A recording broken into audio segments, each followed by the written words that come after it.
સૌરાષ્ટ્રભરના વિવિધ સેન્ટરોમાંથી ખેડૂતો ઘઉંના વેચાણ કરવા ગોંડલ યાર્ડમાં આવતા અઢળક આવક. જગ્યાના અભાવે ઘઉંની આવક હાલ પૂરતી સ્થગિત કરાઈ.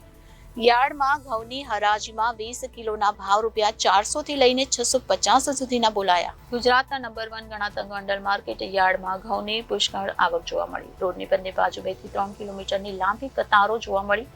રોજની 15 થી 20 હજાર બોરેની આવક થઈ રહી છે. સૌરાષ્ટ્રભરના વિવિધ સેન્ટરોમાંથી ખેડૂતો ઘઉંના વેચાણ કરવા ગોંડલ યાર્ડમાં આવતા અઢળક આવક નોંધાઈ.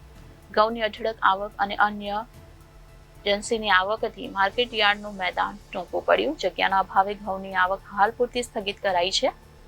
યાર્ડમાં ઘઉંની હરાજીમાં 20 કિલોના ભાવ ₹400 થી લઈને 650 સુધીના બોલાયા. સમગ્ર સૌરાષ્ટ્રભરમાંથી ખેડૂતો પોતાનો માલ વેચવા ગોંડલ માર્કેટિંગ યાર્ડમાં આવતા હોય છે. નમસ્કાર. ગુજરાતના નંબર 1 ગણાતા ગોંડલ માર્કેટ યાર્ડની અંદર નવી સિઝનની દરેક જણસીઓની પુષ્કળ પ્રમાણમાં આવક થાય છે.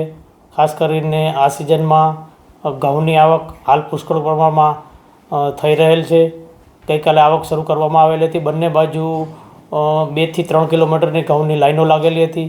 ઘણા બધા વાહનોની આવેલા હતા અને 20 કિલોના ભાવ જોઈએ ઘઉંના નવી સિઝનમાં તો 400 થી માંડીને 650 સુધીના ભાવ છે. અને હાલ જગ્યા ન હોવાથી માર્કેટ યાર્ડની અંદર ઘઉંની આવક બંધ કરવામાં આવેલ છે અને 15 થી 20 હજાર ગુણીની ઘઉંની રોજની આવક છે અને હજી આવતા દિવસોમાં આવક વધશે એવી 100% અમને ખાતરી છે. સૌરાષ્ટ્રના અન્ય જિલ્લાઓમાંથી ગોંડલ માર્કેટ યાર્ડની અંદર પુષ્કળ પ્રમાણમાં દરેક જણસીઓની આવક થાય.